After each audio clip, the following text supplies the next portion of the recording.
حامی بے کساں غم گسار دو جہاں، باعث تکوین عالم فخر آدم و بنی آدم، نیر بطحا رازدار ما اوحا، معصوم آمینہ احمد مجتبیٰ، جناب سیدنا محمد مصطفیٰ صلی اللہ علیہ وآلہ وسلم کے حضور ناز میں اپنی عقیدتوں، ارادتوں اور محبتوں کا اخراج پیش کرنے کے بعد، سامعین ذی وقار، آج کے ہمارے خطبہ جمعہ کا عنوان ہے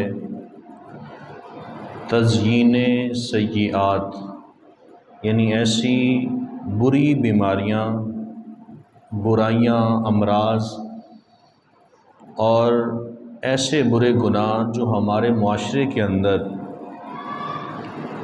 بہت تیزی کے ساتھ پھیل چکے ہیں اور جن کا کرنا ہمارے لیے لازم بن چکا ہے بامر مجبوری، اور جبکہ وہ سراسر شیطان کی طرف سے وہ دھوکہ اور فریب ہے۔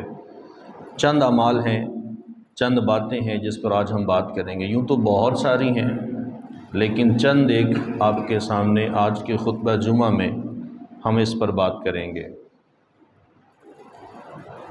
قرآن عزیز برہان رشید میں اللہ رب العالمین جل شانہ نے حضرت انسان کو جینے کا سلیقہ عطا کیا ہے۔ سب سے اول اس کو حکم دیا کہ وہ اللہ وحدہ لا شریک کی عبادت کرے، اور عبادت کرنے کے دوران اسے اس عبادت سے ورغلانے والا، ایک طرف کرنے والا وہ ایک نفس ہے جو اس کو برانگیختہ کرتا ہے، جس کو نفس امارہ کہا جاتا ہے۔ شیطانی وسوسے اس کے ذہن و دماغ میں آتے ہیں، اگر میں نے ایسا نہ کیا تو پتہ نہیں پھر میرے ساتھ ہوگا کیا، جبکہ وہ شریعت مطہرہ کی روشنی میں وہ عمل وہ شرعی طور پہ ناجائز ہوتا ہے، بسا اوقات تو حرام بھی ہوتا ہے، لیکن نہ چاہتے ہوئے وہ انسان جو ہے وہ نفس امارہ کی پیروی کرنے میں لگ جاتا ہے، جس ضمن میں آ کے پھر وہ گناہ کی طرف چلا جاتا ہے۔ ان الشیطان للانسان عدو مبین، جو شیطان ہے یہ انسان کا کھلا دشمن ہے، ہر لمحے ہر گھڑی اس کو تکلیف دینے کی کوشش کرتا ہے، کسی نہ کسی طرح سے یہ بندہ مومن اپنے رب کی یاد سے غافل ہو جائے، رب کے احکامات سے غافل ہو جائے۔ تو کچھ چیزیں ایسی ہمارے معاشرے کے اندر آ چکی ہیں کہ جو انسان کرتا ہے تو یہ سمجھتا ہے کہ میں نے یہ کرنا میرے لیے ضروری ہے، حالانکہ وہ ضروری نہیں ہے، اور ہم نے اس کو دین کا نام دے دیا۔ سب سے اول جس پہ ہم بات کرتے ہیں وہ یہ ہے، اس دور فتن کے اندر شادی بیاہ کی رسومات ہوں، فوتگی کی رسومات ہوں، یا کوئی بھی مذہبی، سیاسی، روحانی مجالس ہوں، وہاں ہم لوگ دیکھتے ہیں مخلوط نظام ہوتا ہے، مرد اور خواتین کا اختلاط ہوتا ہے، اور اس پر کوئی بندہ آبجیکشن نہیں کرتا، کوئی بندہ بات نہیں کرتا کہ یار یہ چیز غلط ہے، اس کو پوائنٹ آؤٹ کرنا چاہیے، اس کو دور کرنا چاہیے۔ کوئی بھی شخص اس بارے میں سوچ و بچار نہیں کرتا، اور ہم نے اس کو یہ نام دے دیا کہ اب یہ معاملہ چل رہا ہے، اب ہمارے معاشرے میں یہ چل رہا ہے، ہر طرف چلتا ہے، تو لہٰذا ہمیں ایسا کرنا پڑتا ہے۔ ہم چاہے جائے کہ اس برائی کو ختم کریں، ہم اس کے اوپر دلیل یہ پیش کرتے ہیں کہ معاشرے میں ایسا ہو رہا ہے۔ جب تک بندہ مومن اپنی حالت کو تبدیل نہیں کرے گا تو اللہ وحدہ لا شریک بھی اس قوم کی حالت کو نہیں بدلتا۔ جب تک کہ میں اور آپ سب اگر اپنی حالت کو نہیں بدلیں گے تو اللہ تعالیٰ کی ذات سے یہ قطعاً امید مت رکھے کہ اللہ ہماری حالت کو بدلے گا، چونکہ ہم کوشش نہیں کر رہے۔ حضرت مولا کائنات شیر خدا کرم اللہ تعالیٰ وجہ الکریم فرماتے ہیں، من جدہ واجدہ، جس نے کوشش کی اس نے پا لیا، تو جس نے کوشش ہی نہیں کی وہ کیسے منزل مقصود تک پہنچ سکتا ہے۔ مصطفیٰ جان رحمت صلی اللہ علیہ وسلم نے یہ مخلوط جو نظام ہے اس سے منع فرمایا۔ اگر ہم احادیث کی جانب پلٹ کر دیکھیں تو ہمیں کچھ احادیث ہمارے سامنے موجود ہیں اور ہمیں سبق فراہم کرتی ہیں کہ ہمارے نبی کا یہ طریقہ ہے، نبی کی تعلیمات ہیں کہ اپنی بیوی کو اکیلے سفر پہ نہیں بھیجنا، گھر سے باہر نہیں نکلنا۔ عورت چھپانے کی شے ہے، اس کو لوگوں کے سامنے عیاں کرنا نہیں چاہیے۔ عورت کے ساتھ تنہائی اختیار کرنے سے آقا علیہ السلام نے منع فرمایا۔ نبی کریم علیہ السلام نے دیور کو موت قرار دیا ہے۔ جو دیور ہے وہ اپنی بھابھی کے لیے وہ موت ہے۔ اور آج ہمارے معاشرے کے اندر چل رہا ہے مخلوط نظام، جس کو جوائنٹ فیملی سسٹم بھی کہتے ہیں، اکٹھا نظام ہے۔ شرعی طور پہ دیکھا جائے تو سسر اور بہو کے مابین شرعی پردہ ہے، کوئی نہیں کرتا۔ شرعی طور پہ دیکھا جائے تو بھابھی اور دیور اور جیٹھ کے مابین یہ شرعی پردہ ہے، کوئی نہیں کرتا، توجہ نہیں ہے۔ اور دلیل کیا ہے؟ معاشرے میں چل رہا ہے۔ سنیے آقا علیہ الصلوۃ والتسلیم کی حدیث۔ مصطفیٰ جان رحمت صلی اللہ علیہ وآلہ وسلم نے ارشاد فرمایا، لا یحلون رجل بامرأۃ۔ آقا علیہ السلام نے ارشاد فرمایا کوئی بھی مرد کسی عورت کے ساتھ ہرگز تنہائی اختیار نہ کرے، ولا تسافرن امرأۃ، اور کوئی بھی عورت محرم کے بغیر ہرگز سفر نہ کرے، الا ومعها محرم، مگر یہ کہ اس کے ساتھ اس کا محرم موجود ہو، اس کا باپ ہو، اس کا بیٹا ہو، اس کا بھائی ہو یا اس کا شوہر ہو۔ تو شریعت مطہرہ یہ کہتی ہے کہ عورت بغیر محرم کے سفر نہ کرے، اور مرد کے لیے حکم یہ ہے کہ وہ کسی عورت کے ساتھ تنہائی میں علیحدگی اختیار نہ کرے۔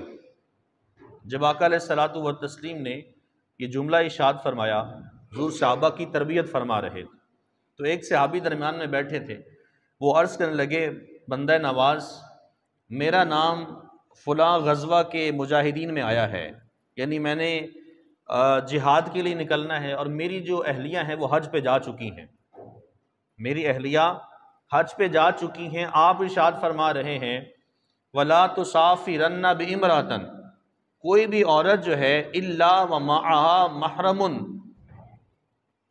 کوئی بھی عورت اپنے محرم کے بغیر سفر نہ کرے، لیکن میری بیوی وہ حج کرنے جا چکی ہیں، جبکہ میرا نام مجاہدین کی لسٹ میں آ چکا ہے، وہاں میرا نام درج ہے۔ اب میرے لیے کیا حکم شرع ہے؟ میں کیا کروں؟ آیا کہ جہاد میں شرکت کروں، یا پھر اپنی بیوی کے پاس چلا جاؤں اور اس کے ساتھ مل کے میں حج کروں؟ یہ مسئلہ آقا علیہ السلام سے پوچھا گیا۔ جب حضور نے یہ فرما دیا کہ کوئی مرد کسی عورت کے ساتھ تنہائی ہرگز اختیار نہ کرے، اور کوئی عورت کسی غیر محرم کے ساتھ، یعنی اپنے محرم کے علاوہ کسی اور کے ساتھ سفر نہ کرے، تو انہوں نے کہا حضور میرا نام تو مجاہدین میں آ چکا ہے، میرے لیے حکم شرع کیا ہے؟ میری بیوی حج پہ جا چکی ہے، آپ یہ ارشاد فرما رہے ہیں اب میں جہاد کرنے کے لیے جاؤں یا اپنی بیوی کے ساتھ پیچھے چلا جاؤں تاکہ اس کے ساتھ میں حج میں شامل ہو سکوں؟ آقا علیہ الصلوۃ والتسلیم نے ارشاد فرمایا اذهب فحج مع امرأتک، ارشاد فرمایا کہ تو اپنی بیوی کے ساتھ چلا جا، وہاں جا کر اس کے ساتھ حج کر۔ آقا علیہ السلام نے اس کا نام مجاہدین سے خارج کر دیا اور کہا کہ اپنی بیوی کے پیچھے چلا جا، اس کے ساتھ جا کر وہاں جا کے حج کر۔ اب یہ مسئلہ سمجھنے والا ہے کہ اگر میں اور آپ سب اپنا فقط عبادت پہ زور دیں، لیکن ہمارے گھر والے وہ ہم نے ان کو تنے تنہا چھوڑ دیا ہے، تو اس مسئلہ کے ضمن میں ہم لوگ بھی آئیں گے۔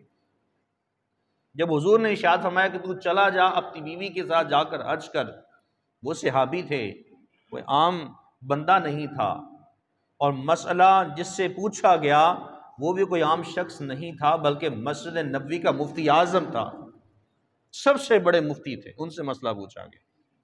کہا کہ تمہارے لیے حکم یہ نہیں ہے کہ تم جہاد میں جاؤ، بلکہ اپنی بیوی کے پیچھے چلے جاؤ، اس کے ساتھ جا کے تم حج میں شامل ہو جاؤ۔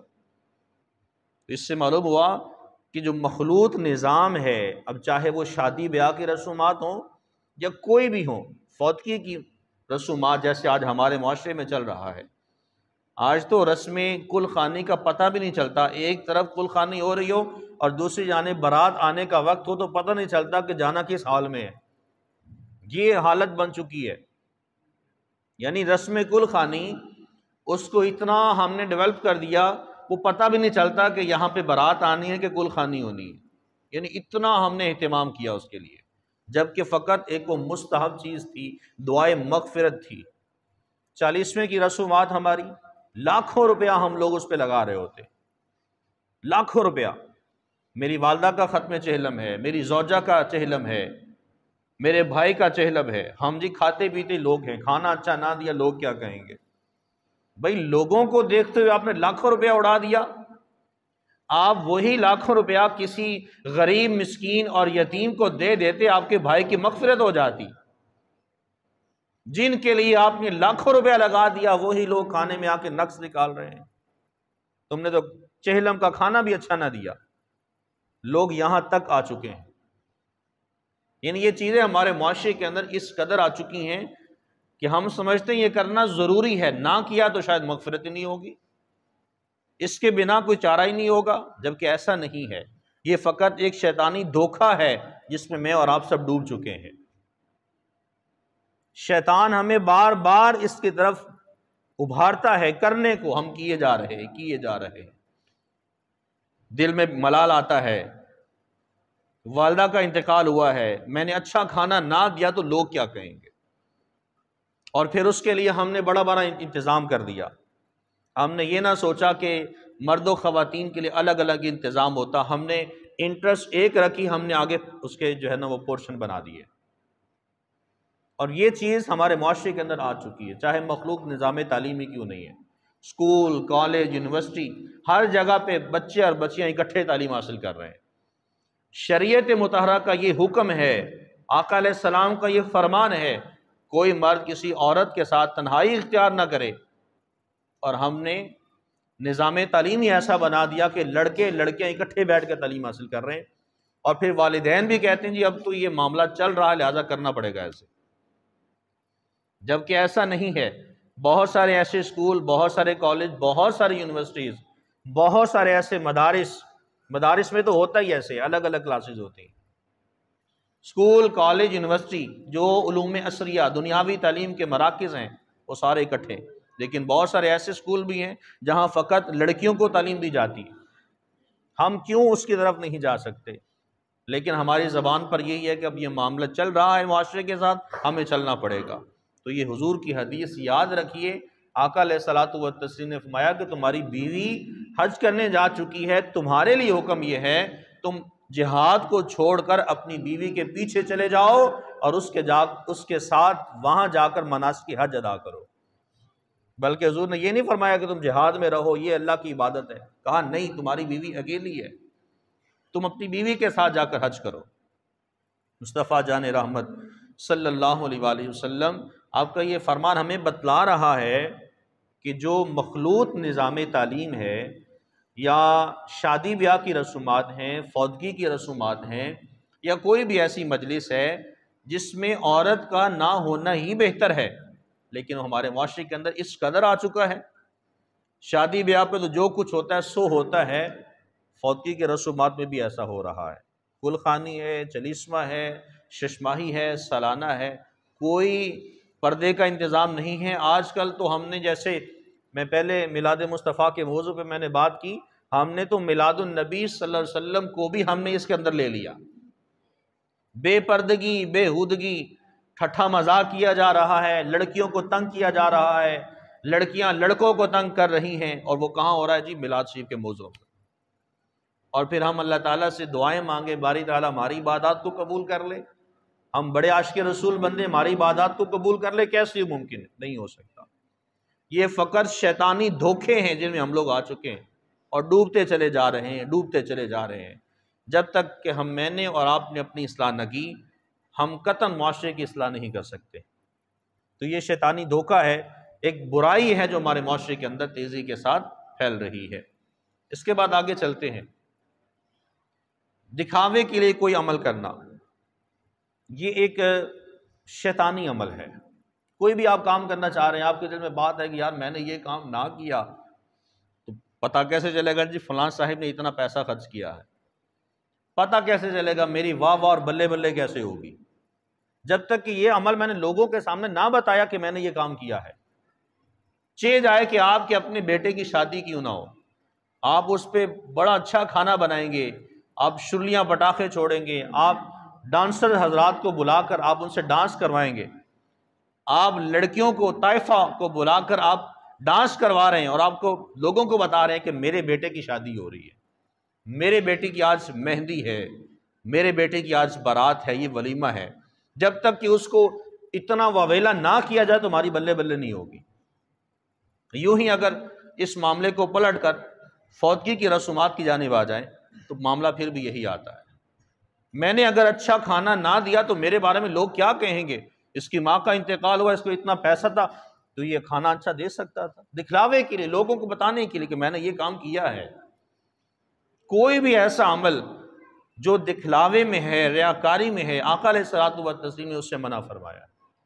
مصطفیٰ جان رحمت صلی اللہ علیہ وآلہ وسلم، آپ کا عمل مبارک یہ ہے کہ حضور علیہ الصلوۃ والتسلیم نے کبھی زندگی میں ریاکاری سے کام نہیں لیا۔ قرآن عزیز برہان رشید کی آیت کریمہ سماعت کیجیے، اللہ رب العالمین نے ارشاد فرمایا فَمَنْ كَانَ يَرْجُو لِقَاءَ رَبِّهِ، جو شخص یہ چاہتا ہے اپنے رب سے ملاقات کرے، رب سے ملاقات کرنے کا مشتاق ہے، فَلْيَعْمَلْ عَمَلًا صَالِحًا، اس کو چاہیے کہ وہ صالح اعمال کرے، نیک اعمال کرے، وَلَا يُشْرِكْ بِعِبَادَةِ رَبِّهِ أَحَدًا، اور اپنے پاک پروردگار کے ساتھ اس کی عبادت میں کسی کو شریک نہ ٹھہرائے، دکھلاوے کے لیے کوئی عمل نہ کرے۔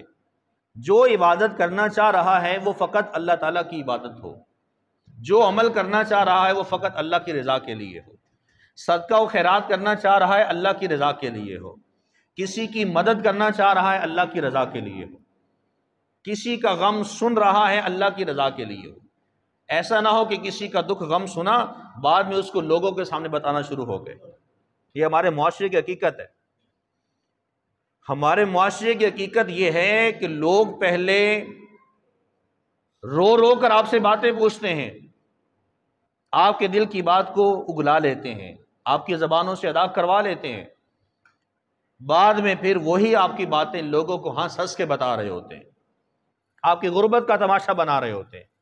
آپ نے اس کے سامنے جا کے ہاتھ جوڑے کہ یار میری یہ مجبوری ہے، میرا یہ کام ہو جائے، میں تمہیں فلاں وقت میں فلاں اتنی رقم واپسی کر دوں گا، میرا یہ فلاں کام تم کر دو، میں تمہارے سامنے ہاتھ جوڑتا ہوں۔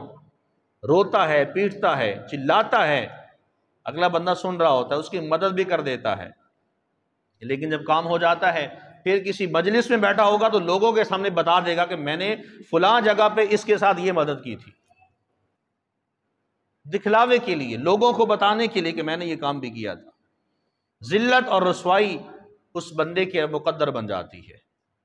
مصطفیٰ جان رحمت صلی اللہ علیہ وآلہ وسلم، آپ کے صحابی حضرت ابو سعید بن ابو فضالہ انصاری رضی اللہ تعالی عنہ روایت کرتے ہیں، مصطفیٰ کریم علیہ السلام نے ارشاد فرمایا من کان اشرک فی عمل عملہ للہ احدا، ارشاد فرمایا کہ کوئی بھی شخص جب کوئی عمل کرے تو وہ فقط اللہ وحدہ لا شریک کی رضا کے لیے کرے، للہ احدا، فقط اللہ رب العالمین جل شانہ کی رضا کے لیے کرے، فلیطلب ثوابہ من عند غیر اللہ، ارشاد فرمایا کہ وہ جو ثواب ہے وہ اللہ کے سوا کسی اور سے طلب نہ کرے، اللہ کے سوا کسی اور سے ثواب کی امید نہ رکھے۔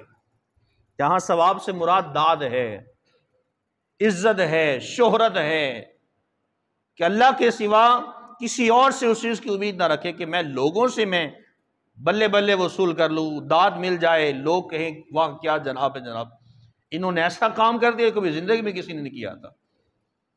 من عند غیر اللہ، ارشاد فرمایا کہ وہ اللہ کے سوا کسی اور سے ثواب کی امید نہ رکھے، جو شخص ایسا کرے۔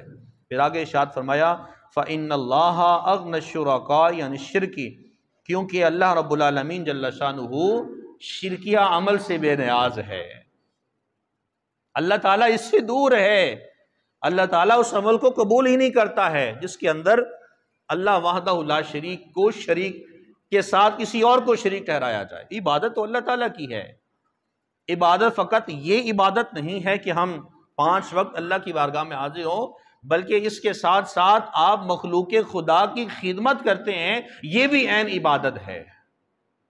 جس طرح سے رزق حلال کمانے کو عین عبادت قرار دیا گیا، اب رزق حلال کما رہا ہے بندہ اپنے لیے، لیکن آقا علیہ السلام نے اس کو عبادت قرار دیا ہے، تو آپ مخلوق کی مدد کر رہے ہیں، وہ گویا کہ آپ اللہ کی عبادت کر رہے ہیں۔ اس عبادت کے اندر آپ ثواب کی امید اللہ تعالیٰ سے رکھیں۔ میں نے رب سے لینا ہے جو کچھ لینا ہے، لوگوں سے نہیں لینا۔ لیکن جب بندہ لوگوں سے وہ طالب بن جاتا ہے، اس سے وصول کرنا شروع ہو جاتا ہے، تو پھر اللہ وحدہ لا شریک کے پیارے محبوب کریم علیہ السلام نے ارشاد فرمایا، اللہ تعالیٰ لوگوں کے مابین اس بندے کو ذلیل اور رسوا کر دیتا ہے کہ بندہ شہرت کا طلبگار ہے۔ یہ بندہ شہرت کا طلبگار ہے، لوگوں کے مابین اس کو بیان کر دیتا ہے، واضح کر دیتا ہے، اس کی شہرت کو مشہور کر دیتا ہے۔ کیوں؟ اس نے شہرت تو مانگی تھی، اس نے شہرت ہی طلب کی تھی۔ اب یہ ایک شیطانی دھوکہ ہے جو کہ ہمارے معاشرے کے اندر پھیل چکا ہے۔ جب تک کہ عمل کو لوگوں کے سامنے بتایا نہیں جائے گا، شاید ہم یہ سمجھتے ہیں کہ ہماری عبادت ہی قبول نہیں ہے، ہمارا یہ فعل قبول ہی نہیں ہے۔ یہ شیطانی دھوکہ ہے، بری بیماری ہے، برائی ہے جو ہمارے معاشرے کے اندر گڑھ بن چکی ہے، اور شیطان نے اس عمل کو ہمارے لیے مزین کر رکھا ہے کہ کرتے چلے جاؤ، کرتے چلے جاؤ۔ ہمیں فکر آخرت بھول چکی، ہمیں اللہ کا ڈر بھول چکا ہے۔ مصطفیٰ کریم صلی اللہ علیہ وآلہ وسلم آپ نے ریاکاری کو، دکھلاوے کو شرک اصغر کہا ہے۔ شرک اصغر یہ چھوٹا شرک ہے، ریاکاری کرنا۔ وَلَا يُشْرِكْ بِعِبَادَةِ رَبِّهِ أَحَدًا، ارشاد فرمایا اللہ کے ساتھ عبادت میں کسی کو شریک نہ ٹھہرائے۔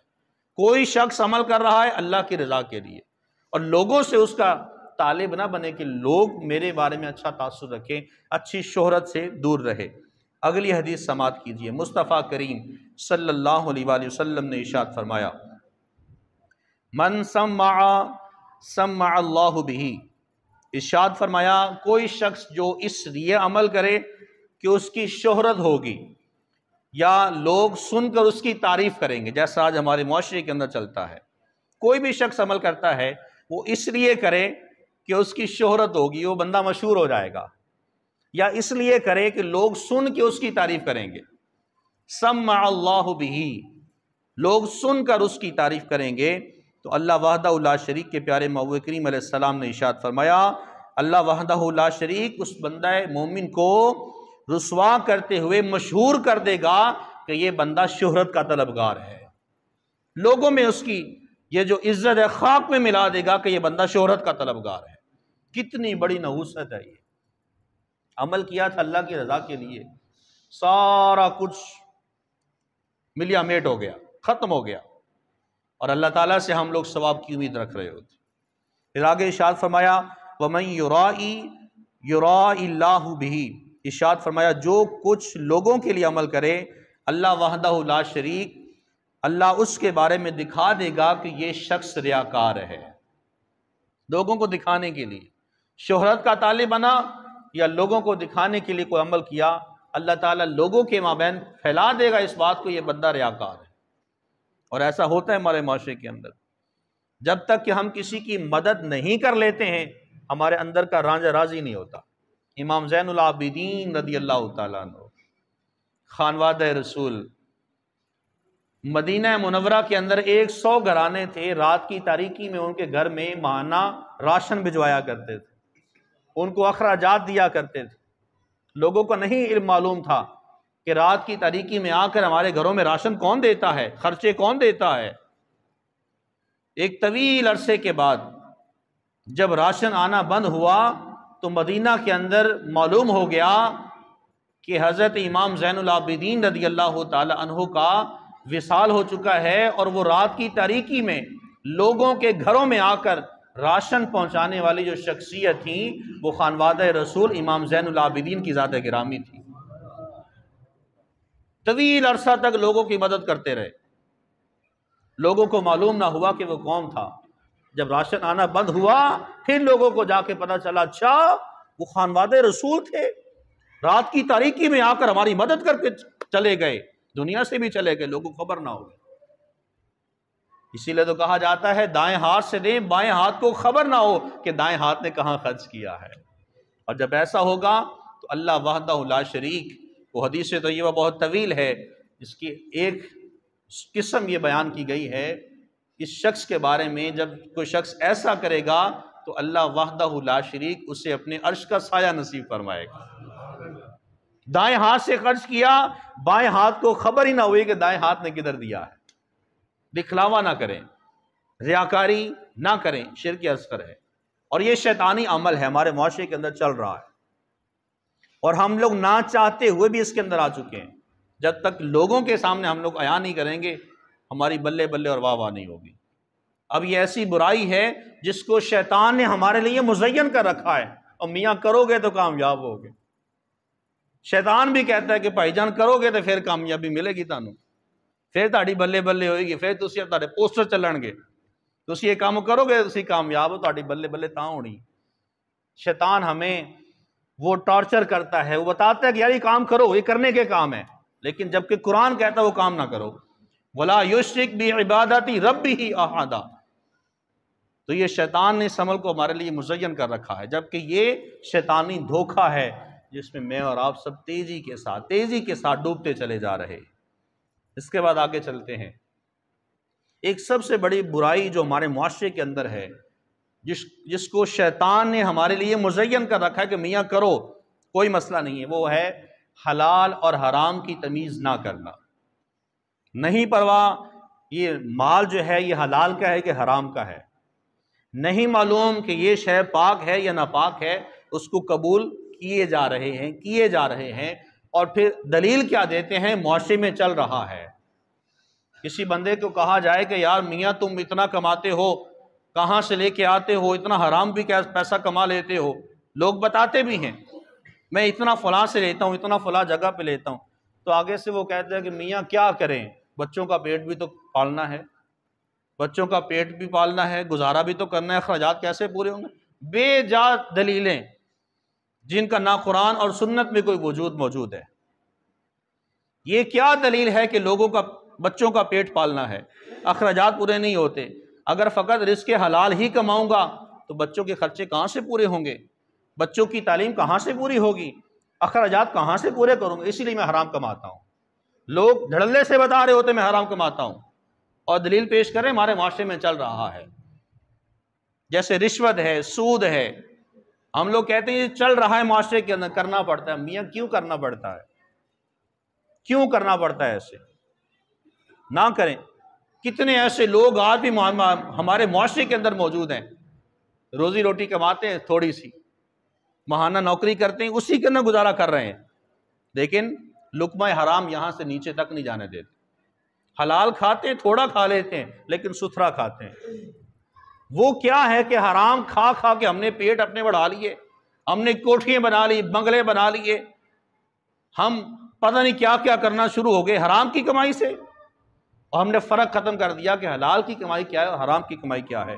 مصطفیٰ جان رحمت صلی اللہ علیہ وآلہ وسلم آپ کی تعلیمات ذہن نشین رکھیے۔ آقا علیہ السلام نے ارشاد فرمایا، یا ایھا الناس، اے لوگو، اتقوا اللہ واجملوا فی الطلب، اے لوگو اللہ سے ڈرو اور رزق حلال پاکیزہ حاصل کرو، اس کی طلب کرو۔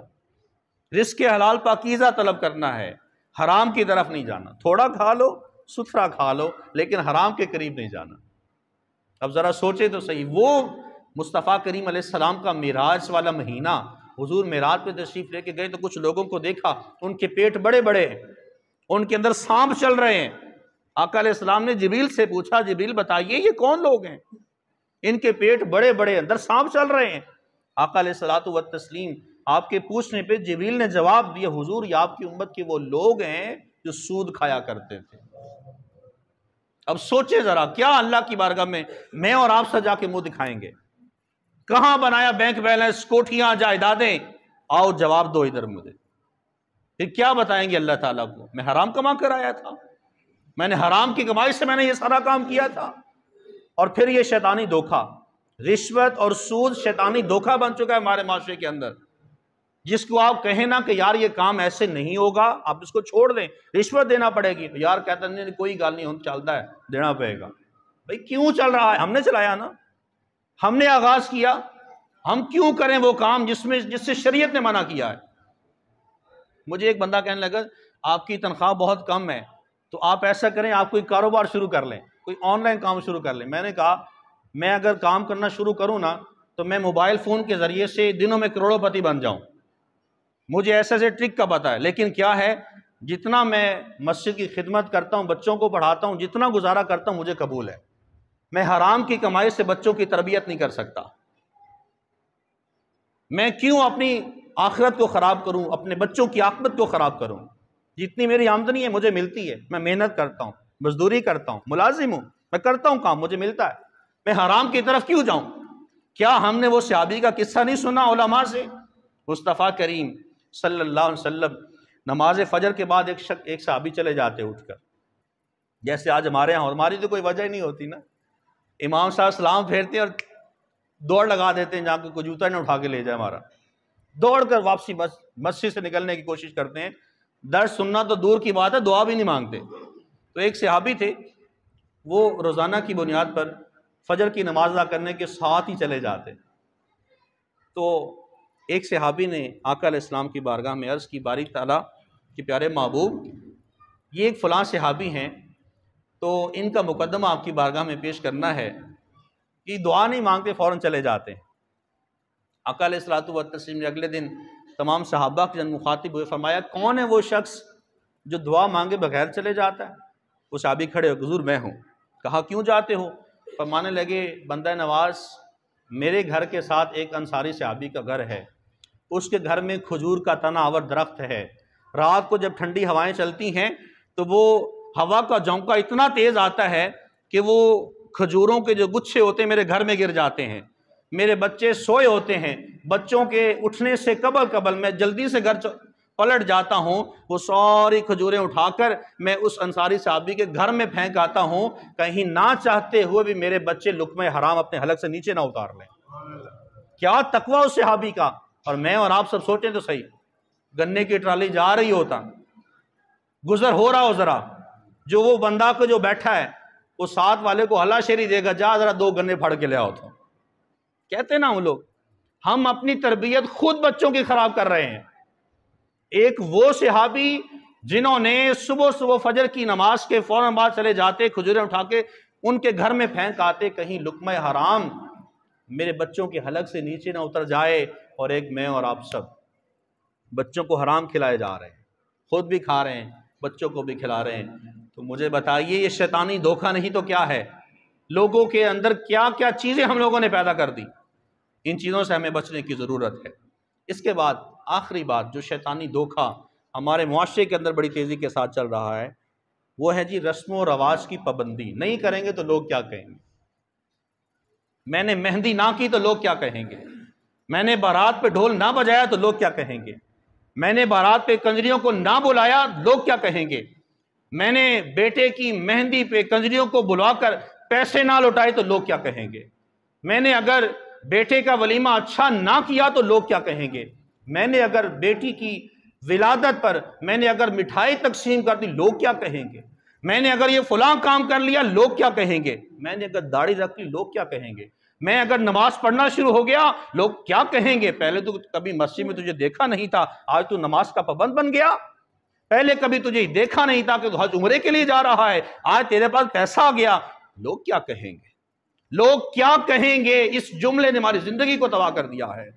یہ بات ذہن نشین رکھیے، لوگ کچھ نہیں کہتے، یہ میرا اور آپ سب کا جملہ ہے۔ لوگ کیا کہیں گے؟ میں نے فلاں کام کر لیا لوگ کیا کہیں گے؟ میں نے یہ کر لیا لوگ کیا کہیں گے؟ لوگ فقط اتنا کہتے ہیں انا للہ و انا الیہ راجعون، بس کہانی ختم۔ لوگوں کی خاطر یہ کرتے رہے سارا کچھ، لوگوں نے اتنا ہی کہا لوگ کیا کہیں گے، بس کہانی ختم ہو گئی۔ لوگوں کی خاطر شادی بیاہ کی رسومات کو ہم نے اپنی زندگی کا حصہ بنا لیا، یہ کریں گے تو شادی ہوگی، کیا جن لوگوں کی بارات نہیں ہوتی، مہندی نہیں ہوتی، ڈھول ڈھماکہ نہیں ہوتا، کنجریوں کو نہیں نچواتے، کچھ حرام زدگیاں نہیں کرتے، کیا ان کی اولاد نہیں ہوتی ہے؟ کیا وہ لوگ زندگی نہیں گزارتے ہیں؟ کیا وہ لوگ جو ایسے برے افعال نہیں کرتے ہیں، کیا ان کے گھر میں برکت نہیں ہوتی ہے؟ سب کچھ ہوتا ہے، لیکن فقط ہمارے اندر کا ضمیر ہے، نہ کیا تو لوگ کیا کہیں گے۔ مصطفیٰ کریم صلی اللہ علیہ وسلم نے جب کفار کو دعوت دی کہ تم دین اسلام کو قبول کرو، انہوں نے آگے سے جواب دیا، انا وجدنا آباءنا علی امۃ وانا علی آثارہم مقتدون، کہنے لگے ہم انہی رسومات کے اوپر قائم و دائم رہیں گے جن پر ہم نے اپنے آباء و اجداد کو پایا تھا، وانا علی آثارہم مقتدون، اور ہم انہی کے نقش قدم پہ چل رہے ہیں۔ اور آج ہم بھی ایسے ہی ہیں، جی میرے پیو دادے دی رسم وہ تو چل دی آ رہی ہے، کہتے ہیں نا لوگ، میں جھوٹ تو نہیں بول رہا، ناراض مت ہوا کرے مجھ سے، بس زندگی جتنی ہے وہ اتنی ہے، رزق جتنا ہے اتنا ملنا ہے، لیکن کم از کم میں ایسی باتیں کر کے ضرور جاؤں گا، دنیا سے چلا جاؤں یا یہاں سے چلا جاؤں، میرے جانے کے بعد آپ مجھے یاد ضرور رکھیں گے کہ میں نے کچھ باتیں کی تھیں۔ ہم کہتے ہیں نا، اے جی میرے پیو دادے دی رسم ہے، اے ساڑھے وڑکے کردے رہن سی کرنا ہے، اچھا یہ نہیں پتا کہ وہ شریعت کے مطابق ہے کہ نہیں ہے۔ اگر میں اپنی بات کروں تو میں نے اپنی شادی کے اوپر ایسا کچھ بھی نہیں تھا کیا، آپ کے سامنے موجود ہوں، اللہ نے سب کچھ دیا ہے، لوگوں کے سامنے ہاتھ نہیں پھیلاتا، اللہ نے اولاد عطا کی ہے، رزق حلال کا متلاشی ہوں، وہ کماتا ہوں، گھر والوں کو کھلاتا ہوں، میں مر تو نہیں گیا۔ کون ہے ایسا شخص جو کہے اگر میں نے یہ فلاں رسم نہ کی تو مر جاؤں گا، فلاں رسم نہ کی تو میرے اس میں برکت ختم ہو جائے گی؟ کہاں ہے؟ کوئی شخص لا کے مجھے دکھا دے۔ سادگی میں برکت ہے، عاجزی میں برکت ہے، لیکن ہم لوگوں نے چھوڑ دیا ان چیزوں کو، چھوڑا، پھر ذلت اور رسوائی ہمارا مقدر بن چکی۔ مصطفیٰ کریم صلی اللہ علیہ وسلم کی شریعت کو دیکھیں، جو شریعت ہے اس کے سامنے اپنا سر جھکا دے، سر تسلیم خم کر دے، جو میرے نبی کا فرمان ہے مجھے وہ کرنا ہے، جو میرے نبی نے نہیں کہا میں نے وہ نہیں کرنا ہے، بس بات اتنی ہے۔ چھوٹی چھوٹی رسومات، یہ شیطانی دھوکے، جنازے کے اندر، جنازے کے وقت تاخیر کرنا شرعی طور پہ ناجائز ہے۔ ہم لوگ انتظار کر رہے ہوتے ہیں جی فلانا ابھی فلاں شہر سے نکلا، ابھی آ رہا ہے، لہذا جنازہ بعد میں ہوگا۔ آقا علیہ الصلوۃ والتسلیم کی تعلیمات میں ہے جنازہ جتنا جلدی ہو سکے اس کو پڑھائے، اس میں تاخیر نہ کی جائے۔ قصور ہمارا علماء کا بھی ہے، کم از کم آپ مجھے نہیں دیکھیں گے، یا کسی نے اگر دیکھا ہو مجھے ابھی روک بھی سکتا ہے، میں نے کبھی کسی جنازے کے اوپر لمبی تقریر میں نے کی ہو، میں اس چیز کا قائل ہی نہیں ہوں کہ لمبی تقریر جنازے کے موقع پہ کی جائے، بس دو ٹوک بات کی جائے، جو کوئی اعلان ہو کرنے والا وہ کیا جائے، اور ایک دو باتیں کر کے جنازہ پڑھا کے میت کو جنازگاہ کی قبرستان جانے پہنچا دیا جائے، یہ میرا میں اس چیز کا قائل ہوں۔ اب علماء بھی ہیں، ہم علماء کو بھی کہتے ہیں، میرا اس چیز میں جھگڑا ہو جاتا ہے، بھی کیوں کرتے ہیں آپ لوگ ایسا؟ پھر ورثاء کی طرف سے بھی علماء کو انٹیمیٹ کیا جا رہا ہوتا ہے، یہ فلاں صاحب آ رہا ہے، تھوڑی سی گفتگو لمبی کر دے ہو۔ اچھا یہ نہیں پتا کہ وہ سامنے والے جو لوگ کھڑے ہیں وہ کہاں سے آئے ہیں۔ جنازے میں تاخیر کرنا شرعی طور پہ ناجائز ہے، ہم لوگ اس کو جائز سمجھتے ہیں۔ پھر چہرہ دیکھنے کے لیے لمبی لمبی لائنیں، ابھی جنازہ ہونا ہے، جنازے سے پہلے لائنیں لگی ہوئی ہیں، دیدار کرنے آ رہے ہیں، دیدار کرنا بالکل مستحب عمل ہے، فرض یا واجب نہیں ہے، لیکن ہم نے اس کو فرض اور واجب کا درجہ دے دیا۔ آخری حدیث سماعت کیجیے، مصطفیٰ جان رحمت صلی اللہ علیہ وسلم نے ارشاد فرمایا، 3 چیزیں جب اپنے سامنے دیکھو تو ان میں کبھی تاخیر نہ کرنا۔ سب سے پہلی بات حضور نے ارشاد فرمائی، نماز کا وقت ہو جائے نماز پڑھنے میں جلدی کرنا، جنازہ آ جائے، جنازہ تیار ہو، جنازہ پڑھنے میں تاخیر نہ کرنا۔ اور تیسری بات حضور نے ارشاد فرمائی، جب تمہاری بیٹی یا تمہارا بیٹا جوان ہو جائے اس کی شادی کرنے میں تاخیر نہ کرنا۔ یا قربان جائے حضور کی ذات کے اوپر، حضور نے ساری رسموں کا کلا کما کر دیا، کیسی پیاری باتیں مختصر انداز میں بیان کر دیں۔ نماز میں تاخیر نہیں کرنی، جنازے میں دیر نہیں کرنی، بیٹا بیٹی جوان ہو جائیں ان کے نکاح میں تاخیر نہیں کرنی۔ یار ہمارے آباء و اجداد حضور کے قدموں پہ قربان ہو جائیں، صدیوں قبل حضور نے فرمایا تھا، اور آج ہم لوگ یہی کر رہے ہیں۔ نماز میں تاخیر، کوئی گال نہیں، پڑھ لواں گے تسی جاؤ پڑھو، بڑے حاجی صاحب رہندے نہیں کیتے۔ کہتے ہیں نا کسی کو نماز پڑھنے کا حکم دیں اور تو جا پڑھے آپ پہ پڑھ لواں گے، ساڈی نماز مکے دے مدینے ہوندی اے مسجد تالے لگ گئے نے۔ کسی کو کہا جائے کہ فلاں صاحب نماز پڑھ لو اٹھ کر، کہتے نہیں تسی جاؤ پڑھ لواں گے. نماز میں ہم لوگ تاخیر کرتے ہیں، جنازے میں ہم لوگ تاخیر کرتے ہیں، بیٹا بیٹی جوان ہو جائیں ہم لوگ تاخیر کرتے ہیں. تو میرے دوستوں، بزرگوں، بھائیوں، جب یہ معاملات ہیں تو پھر ہمارے معاشرے میں برکت کیسے ہوگی؟ پھر بے برکتی ہوگی. شیطانی دھوکے میں اور آپ سب زندگی گزار رہے ہیں. ان چیزوں کو زندگیوں سے نکالیے، زندگی کو سہل بنائیے. زندگی بڑی مختصر ہے، بہت مختصر ہے، اتنی مختصر ہے کہ کوئی معلوم نہیں ہے. چلتا پھرتا انسان آپ کے سامنے چلا جائے گا. ہنس خوشی کے ساتھ، ہنس مکھ انداز میں لوگوں کے سامنے ملاقاتیں کرتے دنیا سے جائیں، پیار محبت کے ساتھ جائیں. یہ چیزوں کو ختم کرنا شروع کریں. یہ چند چیزیں میں نے آپ کے سامنے ذکر کی ہیں. ابھی تو میں اور باتوں کی جانب گیا بھی نہیں ہوں. چند باتیں ہیں صرف یہ جو شیطانی دھوکے میں ہم لوگ آ چکے ہیں. چند باتیں میں نے آپ کے سامنے ذکر کی ہیں. آخری بات ایک اور عرض کر کے اجازت. ہمارے ہاں ایک عجیب رسم ہے فوتگی کے بعد کھانا کھلانے کی، اور اس میں کیا مہمان، کیا امیر، کیا فقراء، کیا غرباء، سارے اکٹھے ہو جاتے ہیں. یہ بات ذہن نشین رکھیے، میت کے گھر سے جو ابتدائی 3 دن ہوتے ہیں، سوگ کے دن کے اندر جو کھانا بنتا ہے، پہلی بات تو یہ کہ وہاں دعوت کا اہتمام کرنا شرعی طور پہ ناجائز. اور وہ جو کھانا بنتا ہے وہ فقط فقراء کے لیے ہوتا ہے، غرباء کے لیے ہوتا ہے، مسافروں کے لیے ہوتا ہے، امراء کے لیے نہیں ہوتا. ابھی وہ بزرگ دنیا سے جا رہے ہوتے ہیں تو پہلے ہی ہم لوگ کہتے ہیں جی فلانی اینا دے گا چکن دیا بنن گیا تے اینے مٹن دیا تے اینے بیف دیا. اے زندگی جے ساڈی. اجے وہ بابا جی دا کفن ہی میلا نہیں ہویا، ایتھے پترا نے وراثت بھی تقسیم کر لی. اے زندگی. دوستو، بزرگوں، اس چیزوں کو اپنی زندگی سے نکالیے، رسومات کو ختم کیجئے. جو چیزیں ہماری زندگی کا حصہ بن چکی ہیں، بے جا شریعت سے بالکل متصادم ہیں، ان کو ختم کرنے کی کوشش کیجئے. اللہ وحدہ لا شریک ہمیں دین متی پہ چلنے کی توفیق عطا فرمائے.